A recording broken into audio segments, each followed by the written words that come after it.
The alien nurse looked down at me with eyes like polished amber and said, in a calm, almost melodic voice, "Don't move." I was lying on a medbay cot aboard Unity Station, the largest interspecies medical hub ever built by the Galactic Coalition. Above me, translucent panels glowed softly, displaying readouts in symbols I couldn't read but had learned to trust. My chest still ached from the plasma burn, my left arm numb where the regeneration field hadn't quite caught up yet. "I wasn't planning to," I muttered. She didn't smile. I'd learned most alien species didn't, at least not the way humans did. Instead, her crest shifted slightly, a sign of focus, maybe concern. Then, to my complete shock, she climbed onto the edge of the cot and sat directly on my lap. Every alarm bell in my head went off at once. Beginning. Humanity in the Coalition. My name is Evan Rook, Human Infantry, seconded to the Galactic Coalition as part of a joint peacekeeping force. Humans were still relatively new to interstellar politics, barely 50 years since first contact, but we'd made ourselves indispensable quickly. Not because we were the strongest, not because we were the smartest, but because we were adaptable to a fault. Unity Station was proof of that. Dozens of species passed through its rotating rings daily, seeking treatment for injuries no single biology could fully understand. Human doctors worked alongside crystalline life forms, silicon-based surgeons, and beings whose nervous systems existed partially in higher dimensions. And then there were the Caroli. The Caroli looked vaguely humanoid, but that was where the similarities ended. Their internal structures were semi-fluid, their nervous systems distributed across layered neural clusters. Their medical science was legendary, precise, elegant, and utterly alien. That's why, when my unit was ambushed during a border skirmish and I took a plasma round to the chest, they sent me here. That's how I met Nerith. She was my assigned nurse. Tall, slender, with smooth silver blue skin, and those unsettling amber eyes that never quite blinked when humans expected them to. Her voice had a soothing resonance that seemed to bypass my ears and settle directly in my chest. She had been quiet, professional, and distant. Until now. "Why," I asked slowly, trying very hard not to panic, "are you sitting on me?" "Because," she replied evenly, "your condition has changed." Middle, when protocol fails. I tried to sit up. Her hand pressed gently, but firmly, against my shoulder.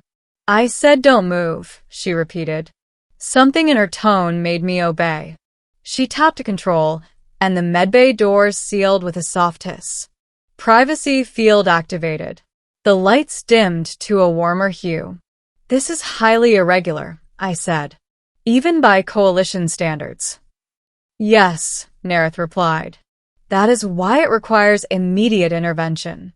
She adjusted her position slightly, careful, deliberate. I could feel a faint warmth radiating through the fabric of her uniform, nothing inappropriate, but deeply unsettling in context. "Explain," I said, slowly. She tilted her head, crest rippling with what I'd later learn was hesitation. "Human physiology," she began, "responds to trauma differently than any species we have cataloged." I snorted. "We get that a lot." "No," she said. "You do not understand." She gestured, and a holographic display flared to life above us. It showed my internal scans, bone, muscle, organs, neural activity. At first glance, everything looked fine. Then she highlighted a region near my spine. "Your autonomic systems," she continued, "have begun compensating beyond safe parameters." I frowned. "Meaning?" "Meaning your body is attempting to heal itself in a way that will eventually kill you." That got my attention. "Human regenerative response," she said, "is chaotic, adaptive, aggressive. In most cases, this is advantageous." She paused. "In this case, it is not." The display shifted, showing neural feedback loops spiraling tighter and tighter.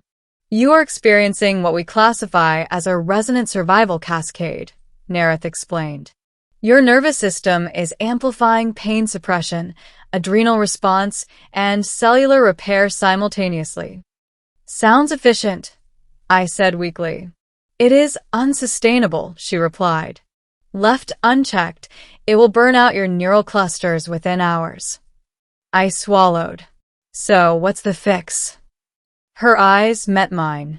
I am the alien solution. The Caroli had something humans didn't. Neural dampening fields generated organically through controlled proximity. Their bodies could emit stabilizing bioelectric patterns that calmed overactive systems in other species. Normally, this was done with equipment. Humans, apparently, were incompatible with the equipment. Our devices failed, Nerith said. Your neural noise overwhelms them. So, you decided to sit on me? Yes. She said it like she was explaining basic math. Direct contact allows me to act as a living regulator, she continued. Your nervous system recognizes another biological presence and synchronizes. I stared at the ceiling, processing this. Couldn't you have just held my hand?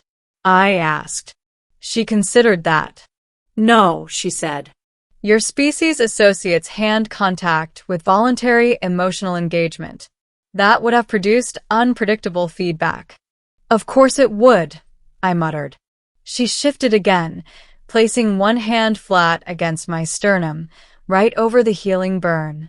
A faint tingling spread outward, not painful, but deeply strange, like static resolving into warmth. My heart rate began to slow. The pain dulled. The chaos inside me quieted. That's working, I breathed. Yes, she said. That is why you must not move. What changed? Minutes passed. Then more. The longer she remained there, the more aware I became. Not of her weight or proximity, but of a sense of balance I hadn't felt since before the battle. Like my body had been screaming for something it finally found. You're unusually calm, I said eventually.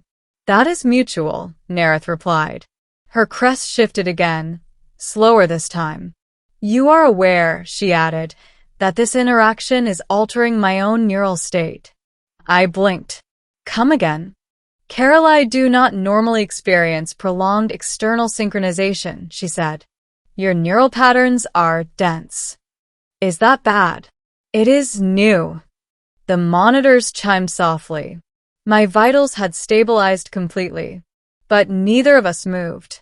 Nerith, I said carefully, you can get up now, right? She didn't answer immediately. Instead, she looked down at me, amber eyes searching my face in a way that felt far too personal for a clinical setting. Yes, she said at last. She did not get up. Ending, after the med bay.